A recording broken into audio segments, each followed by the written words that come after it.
I opened the door, expecting a delivery. Instead, I found a woman I'd never met standing on my porch at 9 p.m. on a Tuesday. She was holding a USB drive like he was evidence at a crime scene. "Are you Nathan?" she asked. Her voice was steady, but her hands were shaking. "Yeah?" "I'm Claire. My husband is Ryan Holloway." The name hit me like a punch. Ryan, my wife's work friend, the guy she'd been texting at dinner, the reason for all those late-night project meetings. "We need to talk," Claire said, "because what's on this drive, it's not what you think." She held up the USB. "It's worse." I let her in. 20 minutes later, I was staring at my laptop screen, and my entire marriage was rewriting itself in front of my eyes. Not just an affair, a plan. Timestamps, bank accounts, messages that made my blood run cold, and one video file titled, "When Nathan Finally Leaves." Claire looked at me across my kitchen table. "Hit play," she said quietly. "You need to see what they said about you." My hand hovered over the mouse. If you want to know what was on that video and what I did with it, hit subscribe, because what happened next didn't just end my marriage, it ended his career. My name is Nathan Cross. I'm 38 years old, and I live in Austin, Texas. I'm a systems analyst for a mid-sized tech company, the kind of job that sounds impressive at parties, but mostly means I fix things when they break and prevent disasters nobody notices. I work from home 3 days a week. I make decent money, enough for a comfortable life in a decent neighborhood. My wife, Melissa, is a project manager at a marketing firm downtown. She's ambitious, driven, the kind of person who has her calendar color-coded and her goals written in a leather-bound planner. We've been married for 6 years. Together for 9. For most of that time, I thought we were solid. Not perfect, nobody is, but solid. The kind of couple that finishes each other's sentences and has inside jokes nobody else gets. Or so I thought. 8 months ago, Ryan Holloway joined Melissa's company. She mentioned him casually one night over dinner. "New creative director started today. Ryan's something. Seems sharp." I nodded, half listening, focused on my pasta. A week later, Ryan and I had this great idea for the campaign. Even the CEO was impressed. A month later, Ryan and I are grabbing lunch to brainstorm. Don't wait up for me. At first, I didn't think anything of it. Melissa had work friends. She'd always had work friends. But then the pattern shifted. It started with her phone. Melissa used to leave it on the counter, face up, notifications lighting up like a Christmas tree. Then one day, it was always face down. Then it was always in her purse. Then it was always in her hand, screen angled away from me. "Who are you texting?" I asked once. Casual, not accusatory. "Just Ryan," she said without looking up. "Work stuff." At 10 p.m., "Project deadline," she said, still typing. "You know how it is." I did know how it is. I also knew that work stuff doesn't usually make someone smile like that. Then came the late nights. "Ryan and I have to finish the presentation. I'll be home late." Client dinner ran long. Ryan drove me home. "We're doing a strategy session off-site. I'll probably crash at Sarah's." Sarah was her coworker. I'd met Sarah. Sarah was real. But I started wondering if Sarah knew she was being used as an alibi. I'm not a paranoid man. I don't check phones. I don't track locations. But I'm also not stupid. When your wife starts dressing differently for work, new clothes, new perfume, makeup that takes 20 minutes instead of 5, you notice. When she stops asking about your day and starts talking about Ryan's opinions on everything from marketing strategy to the best coffee in Austin, you notice. When she laughs at her phone in bed and then quickly locks it when you glance over, you notice. I noticed, but I didn't say anything because part of me didn't want to know. 6 months in, I tried to meet him. "You talk about Ryan so much," I said one Saturday morning. "We should have him and his wife over for dinner." Melissa froze, coffee cup halfway to her lips. "His wife?" "Yeah, you said he's married, right?" "Oh, yeah, Claire. But they're really private. I don't think they do couple things. We could just do drinks, casual. Nathan, that's weird. You don't just invite coworkers and their spouses over randomly. You talk about him every day. Doesn't seem random. Her jaw tightened. Why are you being like this? Like what? Jealous, insecure. It's not attractive. That word, insecure, landed like a slap. Because that's the move, right? Turn it around. Make the person asking questions feel like they're the problem. I dropped it, but the seed was planted. 7 months in, I did something I'm not proud of. I looked at her phone. She was in the shower. Her phone was on the nightstand, charging. I picked it up, tried her passcode, our anniversary, locked. Tried her birthday, locked. Tried my birthday, locked. She'd changed it. My wife had changed her passcode and didn't tell me. I set the phone down and sat on the edge of the bed staring at the wall.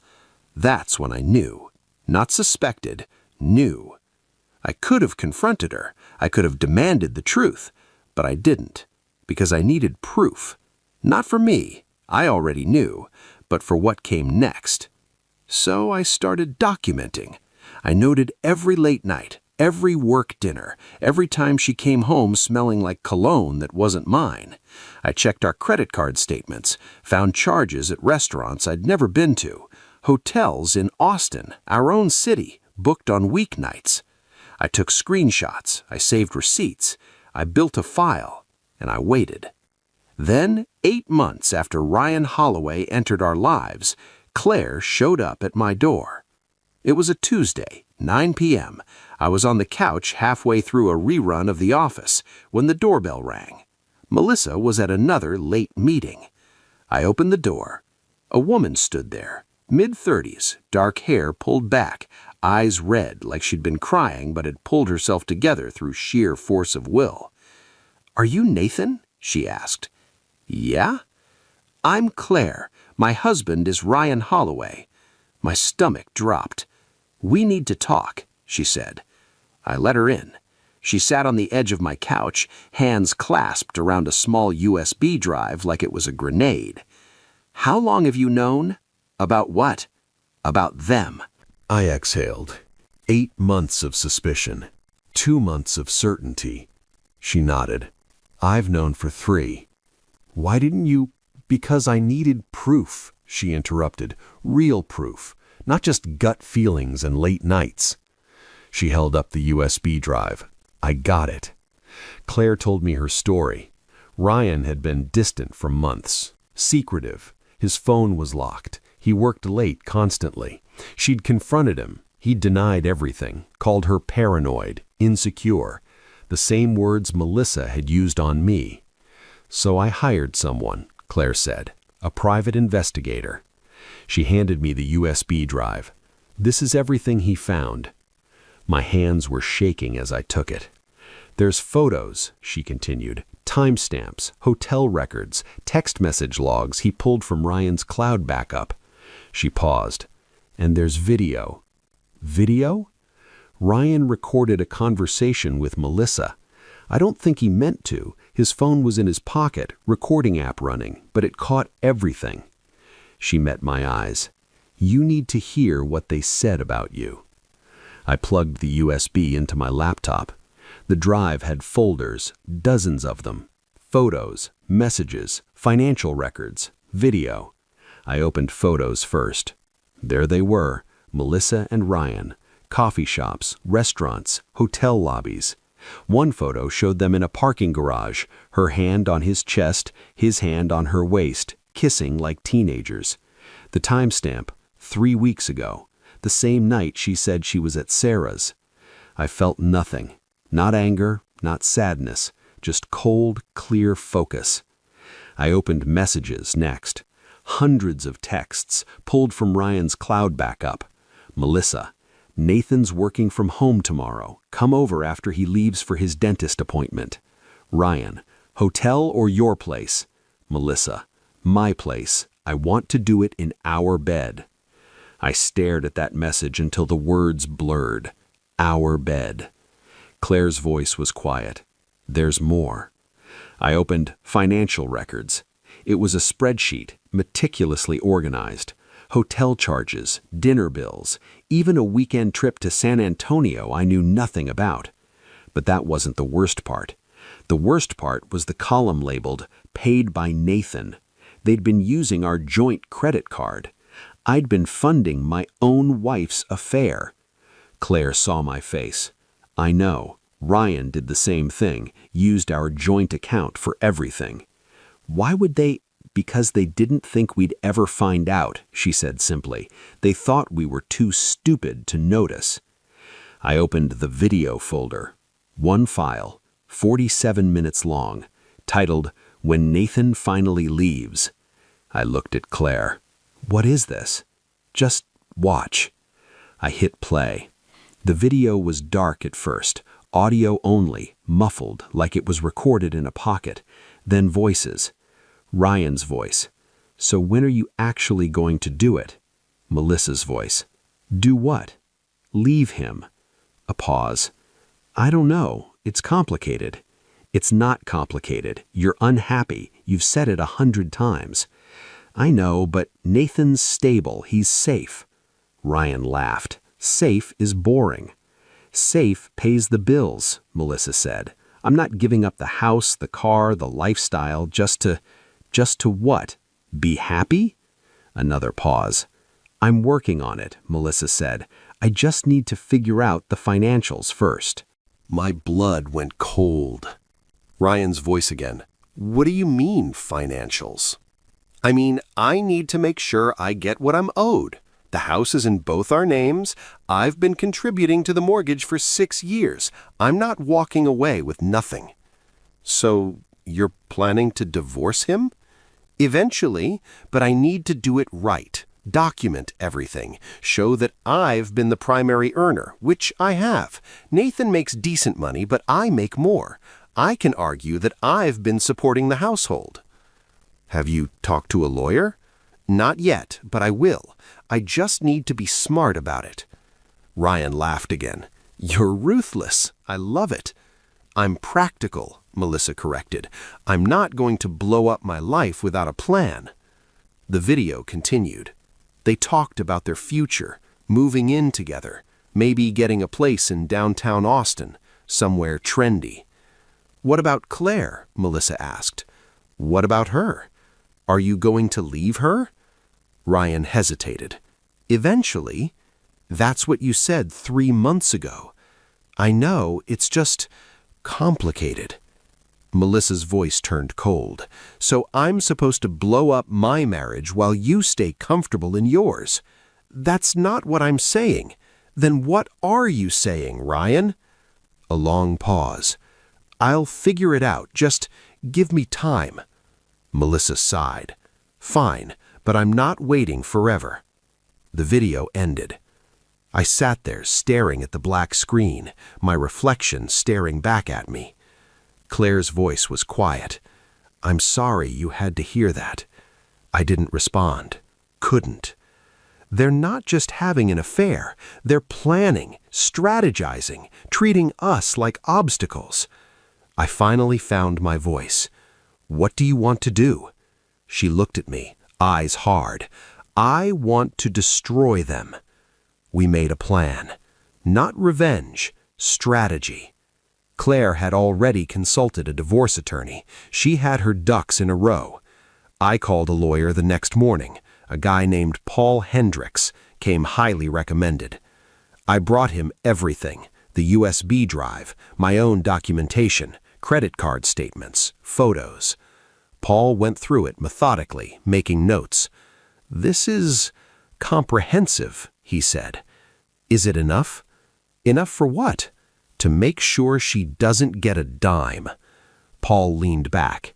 Texas is a community property state. She's entitled to half of marital assets regardless of fault. My jaw tightened. Even if she's been cheating? Adultery can affect spousal support, but not property division. So she gets half the house, half my retirement, after everything? Unless, Paul paused, unless we can prove financial misconduct. What do you mean? She used marital funds to finance the affair. Hotels, dinners, trips. That's dissipation of marital assets.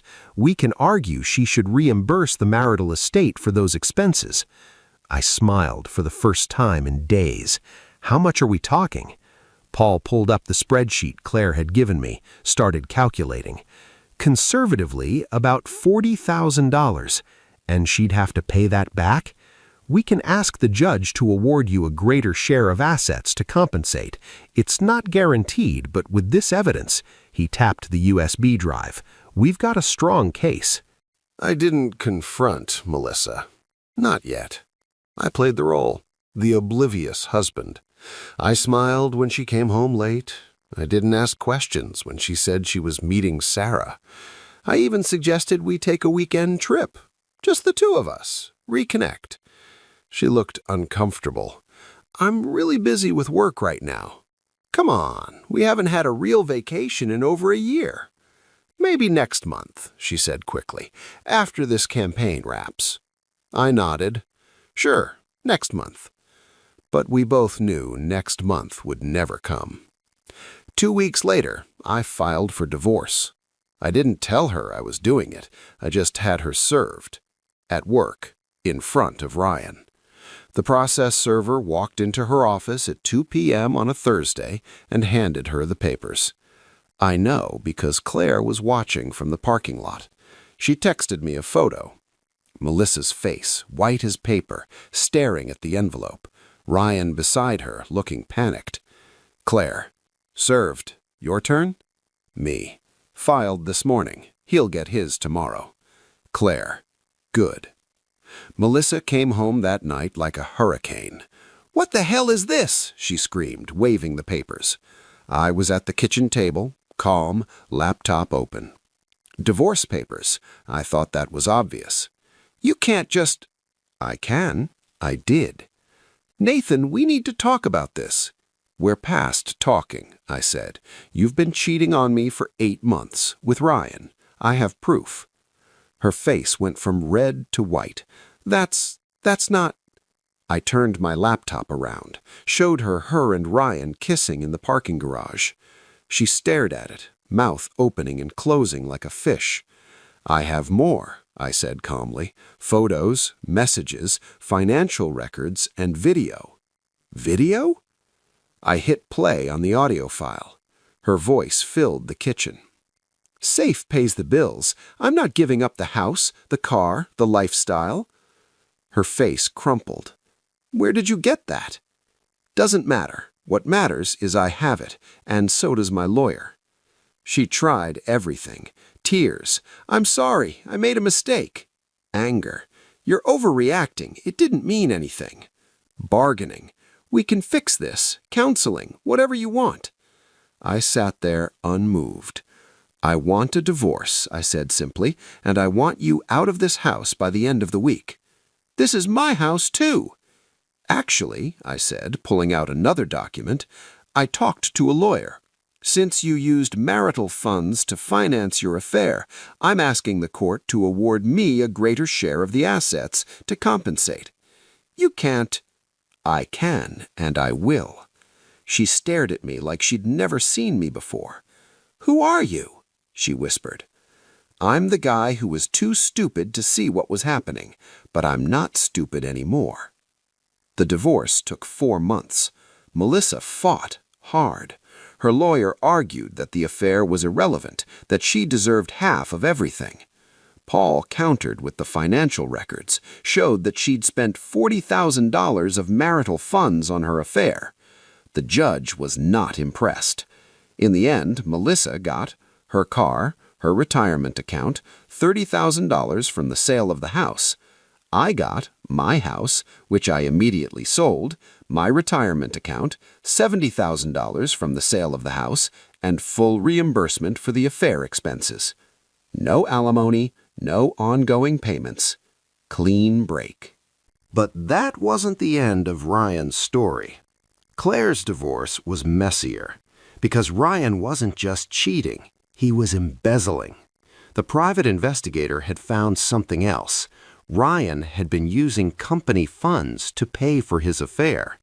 Dinners charged to the corporate card, hotel rooms booked as business travel. Claire handed that evidence to Ryan's company. He was fired within a week. And because he'd signed a contract with a morality clause, he lost his severance. Last I heard, he's working at a startup in Dallas, making a fraction of what he used to. Claire took him for everything in the divorce: house, cars, retirement. He's living in a studio apartment, driving a 10-year-old sedan, and paying her $3,000 a month in child support. 6 months after the divorce, I ran into Melissa at a coffee shop. She was someone new, younger guy, looked like a personal trainer. She saw me. Her face went tight. I nodded, polite, distant. She looked like she wanted to say something. I didn't give her the chance. I grabbed my coffee and left. Because I didn't need closure. I didn't need an apology. I needed distance. And I finally had it. A year later, I'm in a different place, literally and figuratively. I bought a small house in North Austin, 2 bedrooms, one for me, one for an office. I adopted a dog, a rescue mutt named Cooper, who greets me at the door like I'm the best thing that ever happened to him. I started running again, lost the weight I'd gained during the marriage. I even started dating. Nothing serious, just coffee, dinners, getting to know people. And I'm careful now, not paranoid, just aware. I know what red flags look like. I know what just a friend can turn into. I know that trust isn't given, it's earned. And I know that when someone shows you who they are, you believe them. Claire and I still talk sometimes, text mostly. She's doing well, thriving, actually. She started her own business, some kind of consulting firm. She's dating, too, a guy who treats her like she matters. We joke sometimes about starting a support group, survivors of Ryan and Melissa, but mostly we just check in, make sure the other is okay, because we went through something together, something that could have destroyed us, but it didn't. We're still standing. If you've ever been the one left in the dark, if you've ever heard just a friend and felt your gut twist, if you've ever found out the truth and wondered if you'd survive it, this one's for you. You will survive. Not because it doesn't hurt, it does, but because you're stronger than the lies they told. And the life you build after, the one where you're not constantly questioning, not walking on eggshells, not pretending everything's fine when it's not, that life is worth fighting for. Hit subscribe if this story hit home. Comment "I survived" if you've been there. Because the best revenge isn't making them pay. It's building a life so good you forget they existed.